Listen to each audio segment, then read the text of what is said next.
Well, here's the thing. My side is I'm very pro-European, but I'm against the euro. So if I still lived in the United Kingdom, I would have an interesting choice. So if you look at Larry Elliott in The Guardian, Larry has said that he thinks he should vote for exit because this might be the existential crisis that blows up the euro. Now, why would you want to blow up the euro? Because that will be terrible, etc., etc. Because the long-run effect of the euro is going to be to drive Western European wages down to Eastern European levels in global competition for export share with the Chinese. That's one interpretation as to where this all goes.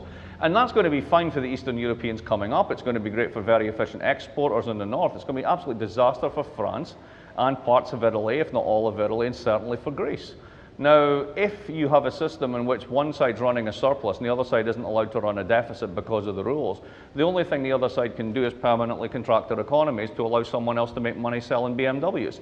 I don't see that ending well. So perhaps it's better to nip it in the bud when you've got the chance. Now, the thing is with Brexit, I don't think that's what the debate's all about. This is Trumpism. Everybody's got a version of it. Trumpism. Remember Donald Trump? Yeah. Right, okay. So, well, here's what I mean by Trumpism. For the past 25 years, particularly the centre left, has told the bottom 60% of the income distribution in the country is the following story. Globalization is good for you. It's awesome. It's really great. And we're going to sign these trade agreements. Don't worry, there'll be compensation. It'll be fine. You'll all end up as computer programmers. It'll be fantastic, right? And by the way, we don't really care because we're all going to move to the middle because that's where the voters are. And they're the people with money and they're the ones that we really care about. So you get this shift under Schroeder. You get the same thing under Blair to New Labour, whatever. And you make that move. And you basically take the bottom 30% of the income distribution and say, we don't care what happens to you. You're now something to be policed. You're now something to have your behaviors change. We're going to nudge you into better patterns, as the Americans like to say. It's a very paternalist, very patronizing relationship. This is no longer the warm embrace of social democracy, arm in arm with solidarity with the working classes. They're there to be policed and excluded in their housing estates so that you feel safe in your neighborhoods, so that you can have your private schools. They have their public schools, which you don't really want to pay taxes for anymore. So once this has evolved over 20 years, you have this revolt not just against Brexit. It's not about the EU. It's about the elites. It's about the 1%. It's about the fact that your parties that were meant to serve your interest have sold you down the river. Kind of, you keep Le Pen, yeah, maybe they're all the same. Think how ridiculous this is. Think of the Scottish independence thing, right?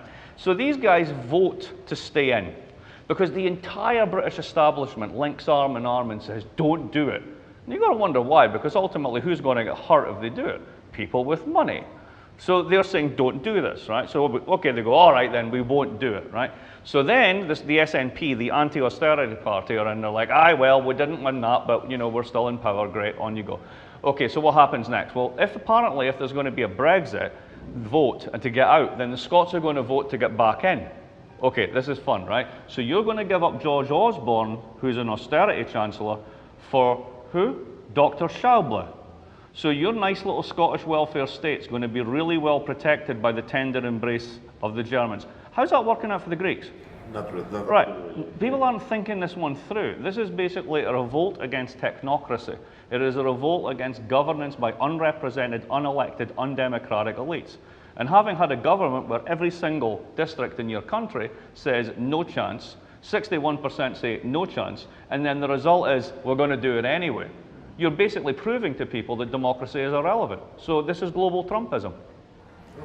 And at the end, it's a no-win scenario. I mean, well, it's a no-win scenario until basically elites figure out that at the end of the day, as I like to say to my American hedge fund friends, the Hamptons is not a defensible position.